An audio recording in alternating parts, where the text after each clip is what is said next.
Jordan Addison, the wide receiver. Listen to what Mel Kiper Jr., who was just on this show moments ago, said about Jordan Addison.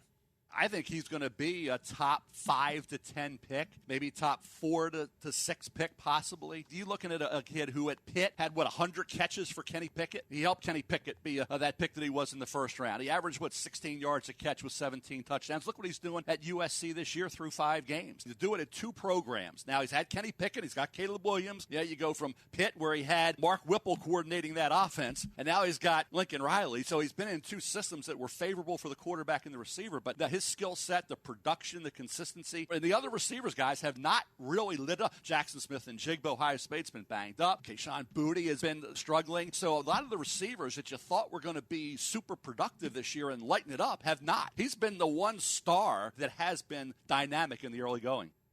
You know, the interesting thing about Jordan Addison is he's fast, he's quick. He's a lot of the Devontae Smith stuff in him, but I think he has some little more grit. He has that D.C. Maryland, you know what I'm saying, Jay? That grit to him, that toughness. And when I look at receivers, especially at USC, and we've had a list of them, I mean, all the way from Lynn Swann all the way to this kid right now, and Jordan Addison. He, in my opinion, and it's not about, it's not about me or whatever, but I was pretty damn good in college. He's probably the best pro prospect to come out of USC since me. And we've had guys go. We've had, Mike Williams and Dwayne Jarrett and Robert Woods and Marquise Lee. We had Kerry Colbert. I mean, we had a bunch of guys. But he, when Mel started talking about the top 5, that tells you something about his ability. What do you think, Key? Is he the best SC receiver since, give me a name, since? Keyshawn. Since Keyshawn Johnson. Yeah, absolutely. Absolutely. He's the best. And like I said, Drake London and those guys, there's guys that went in the first round, but he's different. He's Devontae Smith. He's Marvin Harrison. Those guys are different. They can pick him up and put him down. He's not as big as me. He won't go up he got long arms, so he can still reach and do some things, but he's not going to be asked to go and block a linebacker. Yeah. He's not going to be asked to do some of the things that I was asked to do.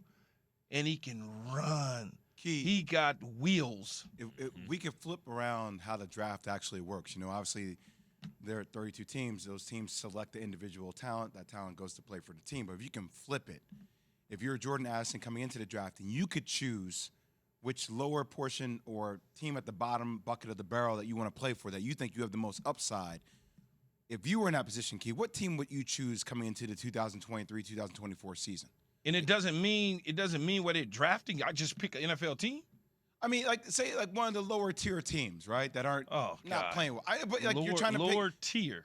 Like obviously like a Jacksonville. Like, I'd like to go play with the Trevor Lawrence or a team like that. Yeah, but the problem is they got Kristen Kirk already, so they got a guy that can take the top off.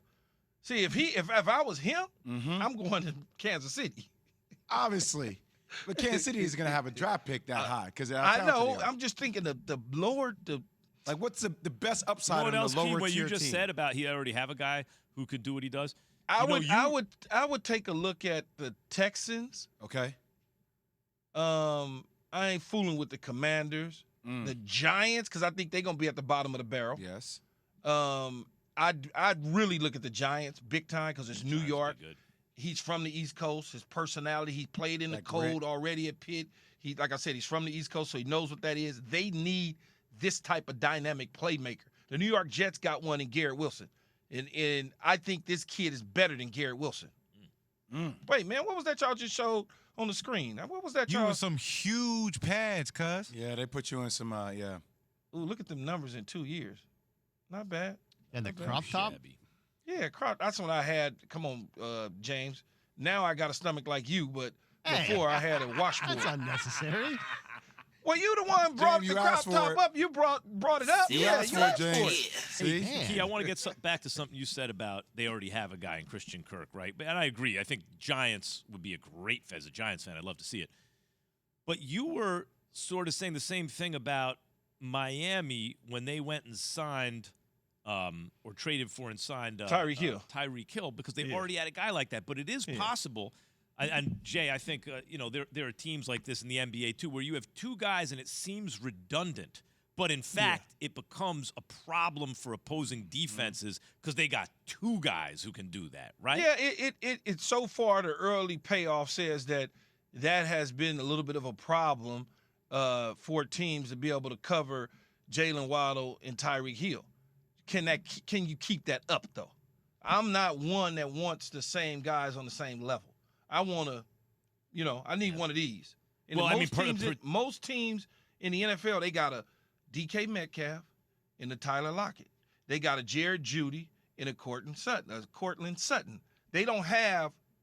They don't. They just don't do that. Part of that is their finite. That's an outlier, Max. Yep, they're finite resources. So with the cap, and so if you got one thing already, why get it again when you have other needs? I get that, but sometimes you have two ball handlers on the same team in the NBA. It can be a problem for the defense, right? Yeah, but it depends on. Small, but look what we talk about with the Lakers, right? We talk about can you have Patrick Beverly, thanks, Keith. Patrick Beverly and Dennis Schroeder on the court at the same time. That's the same thing. It's the same thing, right? You have to know how to use it. Exactly. Yeah, you'll be happy. I predicted the future. Jordan Addison goes to the Giants. They move up. They move up in the draft, and they draft him, and they go get some quarterback in free agency. That's just Jordan Addison and Lamar Jackson. There you go. New York Giants. That would be a world in which I could be too happy. I'd be too happy. And they got a big game this Saturday against Washington State. Then they go to Utah. That's big for us to get into the Final Four. Thanks for watching ESPN on YouTube. For live streaming sports and premium content, subscribe to ESPN+.